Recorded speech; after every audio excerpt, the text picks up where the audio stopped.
If you've been with me for the last couple of videos, you'll know that I've been binging relationship content. And if you've been with me for a while, you'll know that I do this every so often. A couple of weeks ago, at the time of filming this, I was looking into the data of how long people live when they're married as opposed to being single.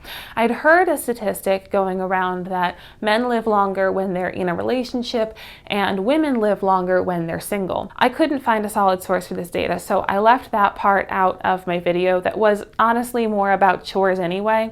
Still, while I was doing that reading, I came across a Psychology Today article by Bella DePaulo, who offers some bad data analysis that verges on dangerous life advice. I'll just read you the passage. Now let me tell you the results of what is probably the longest running study of longevity ever conducted. It is the Terman Life Cycle Study, started in 1921. The 1,528 men and women who were 11 years old when the study started have been followed for as long as they lived. Two groups of people lived the longest: those who got married and stayed married, and those who stayed single. People who divorced, or who divorced and remarried, had shorter lives. What mattered was consistency, not marriage. The results were the same for the men and women. So you probably noticed the problem. She's noticed that divorced people, whether or not they remarry later, don't live as long as the people who either never married or married and stayed married. This is a fact. There's no room to agree or disagree. It simply is. Then she adds this bit of interpretation to it. What mattered was consistency. This idea that consistency is the key to longevity is laughable, considering that she describes both married and unmarried states as being consistent, when the act of getting married is in itself inconsistent. I was 30 when I married, and how I live now is pretty inconsistent with how I lived my first 12 adult years. I moved all the way from the 6th floor to the 2nd. I go shopping at Trader Joe's now. If consistency is key, then I'm not doing a very good job.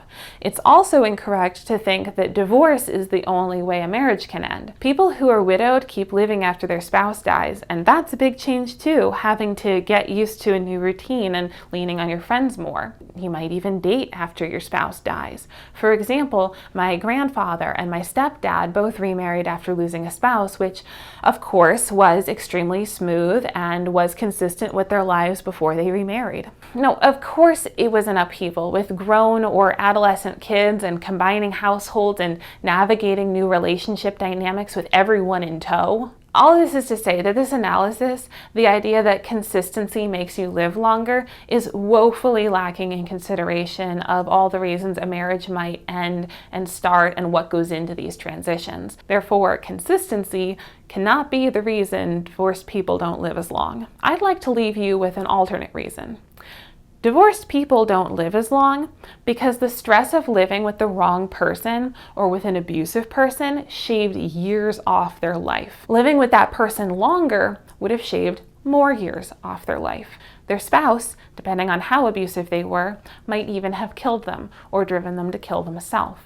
This would be, as Bella DePaulo considers it, consistent, but isn't, as I consider it, a recipe for a long, happy life. Here's my advice. If your marriage doesn't fill your tank, don't waste any more years on it. Either the ones that'll directly get shaved off your lifespan or the ones that'll be tarnished by living with this person. You're not doing yourself any favors by sticking around with them, and it's irresponsible for DePaulo to suggest that your life can be longer if you simply choose not to divorce. What a stupid thing to say.